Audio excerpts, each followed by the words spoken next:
At school, I've always been ignored, bullied, and treated as if I didn't exist.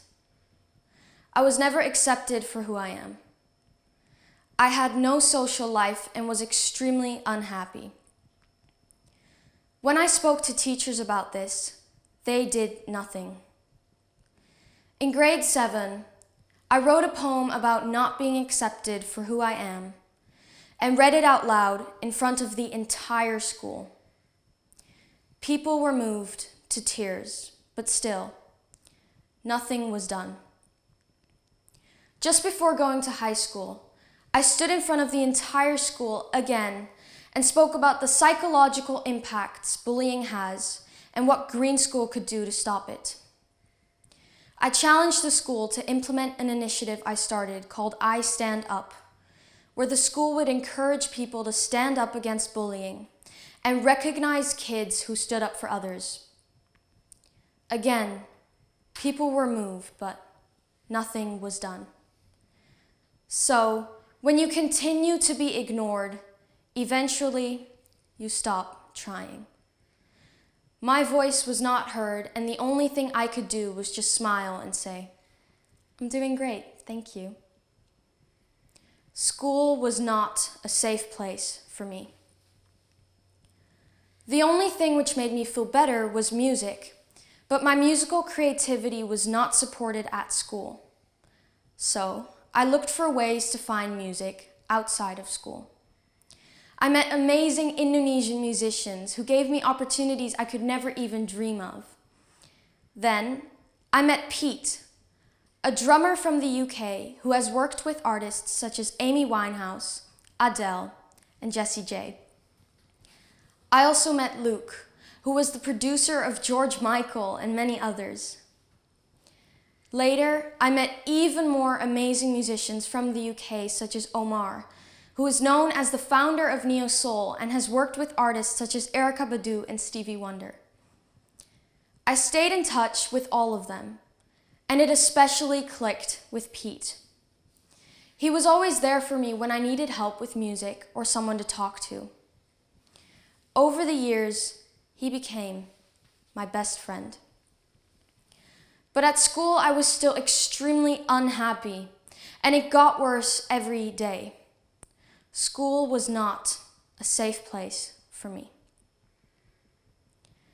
Even though I felt unsafe at school, I also felt really guilty when I was upset about that, because I knew that there are more than 420 million children living in war zones and conflict areas. They don't feel safe anywhere. When you look at this through the lens of the hierarchy of needs, you see how different our experiences are. The most crucial needs are at the bottom of the triangle, and in order to reach the highest part of the triangle, you need to have all the levels below. These children have no freedom, and over 50 million children living in war zones and conflict areas are unable to go to school. Children in war zones suffer from extremely high levels of toxic stress, and in Yemen alone, there are more than 1,200 children separated from their families. They have no sense of personal security. Furthermore, these children suffer from bad healthcare systems, dirty water, and no shelter. Starvation is used as a war tactic to try and force people to surrender. And this is what's left for these children. Nothing. Knowing that there are children who aren't even able to go to school and are suffering from a war that is out of their control made me feel like I had no right to be sad, stressed, or angry. So, 2 years ago, I decided to do something for these children, combining my love for music with a want to help, to make children feel safe. My plan was to make a song to raise money and awareness for children in war zones and conflict areas. But how can a 15-year-old girl nobody has ever heard of sing on this song alone and raise any awareness or money? I needed people who are well known.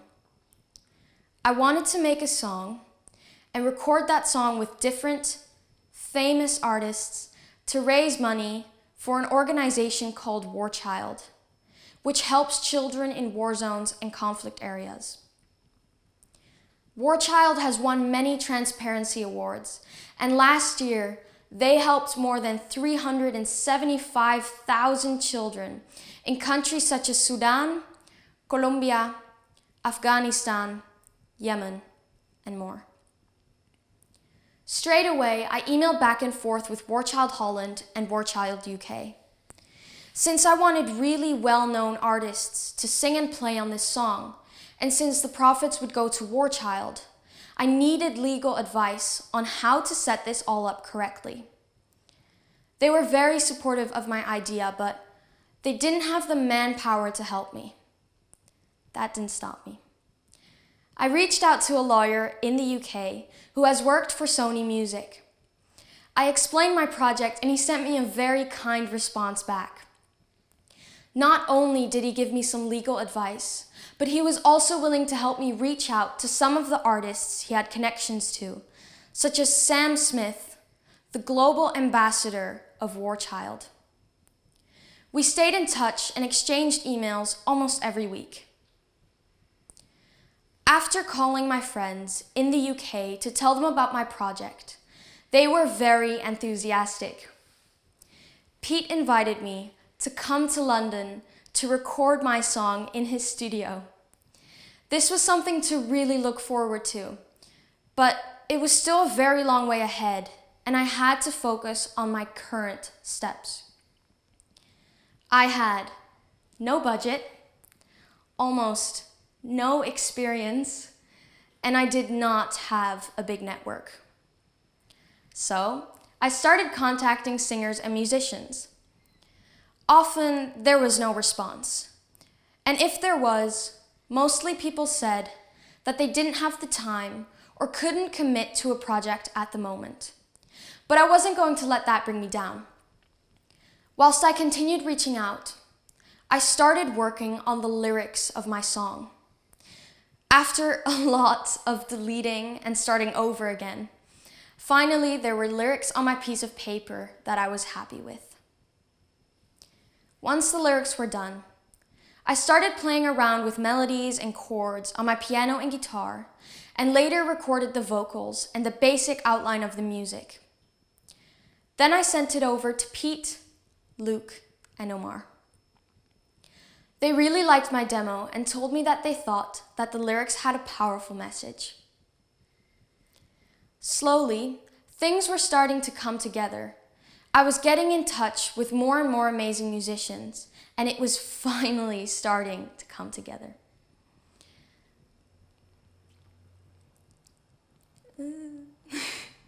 And things were finally starting to come together. This was when I realized that I had to step the quality of my demo up a notch before sending it out to these professional musicians. If I had a good quality demo, it might make them more willing to help me. Via someone I knew, I got the email address of a producer from the UK living in Bali. I sent him an email explaining my project and asked him if he would like to help me connect to some of the artists he had worked with, since he had worked with artists such as Sting. I got a very short email back. Hi Britt. I was with Pete recently at Abbey Road Studios, and he told me a lot about you. I'd love to meet up when I'm back in Bali. Once he was in Bali, I went to his studio and we worked on my demo. In the beginning of March, I finally arrived in London. I was so excited. This is the place I belong. With my friends around me, finally being accepted for who I am. I was happy and I felt safe. The first week, Pete invited me to a rehearsal with one of the best jazz singers in the UK.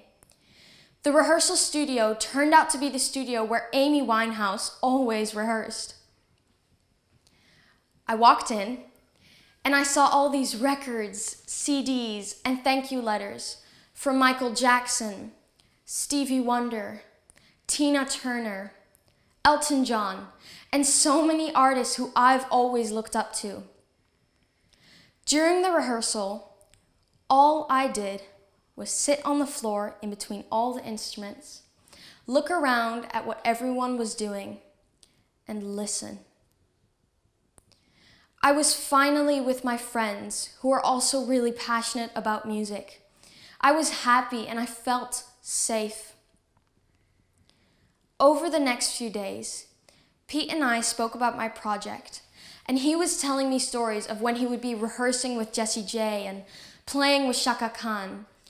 And I thought to myself, these are the types of stories I want to be able to tell someday. I was so excited about all the things to come. I was going to go to Abbey Road Studios, record my song in the studio where they had the mixing panel which Prince recorded Diamonds and Pearls with, and make something I was proud of. I was genuinely happy. Everything was perfect and all set to pull this project off. Then the COVID-19 pandemic happened. Isolation. London became an unsafe place. I left the UK within 2 hours and I couldn't even say goodbye to my friends. There was so much I didn't get to do. My biggest dream, my safe place, taken away from me in front of my eyes because of a virus. I was feeling stressed, angry, and sad. In the midst of my self-pity, I thought, how would this pandemic impact these children in war zones? Lockdown, isolation, and other restrictions imposed by governments because of the coronavirus pandemic make it even more difficult for children and their families to get access to basic needs, such as food and water. Due to these restrictions, the safety and well-being of these children and their families are even more at risk. Proper hygiene and social distancing is almost impossible to achieve in refugee camps. The organization War Child is doing their best to provide basic needs such as food and water, and they are also raising awareness about hygiene and social distancing in refugee camps and war zones through songs and videos. They are providing remote child protection, education, and psychological support for these children and their families. However, wars continue. The risk of a major coronavirus outbreak is not enough to make guns fall silent. Right now, I'm in Australia. I am safe, healthy, and even lucky enough to have found myself a job during these difficult times. I'm saving money for a ticket to return to London, record my song, finish my project, and hopefully make a difference to these children around the world. Let them be children again.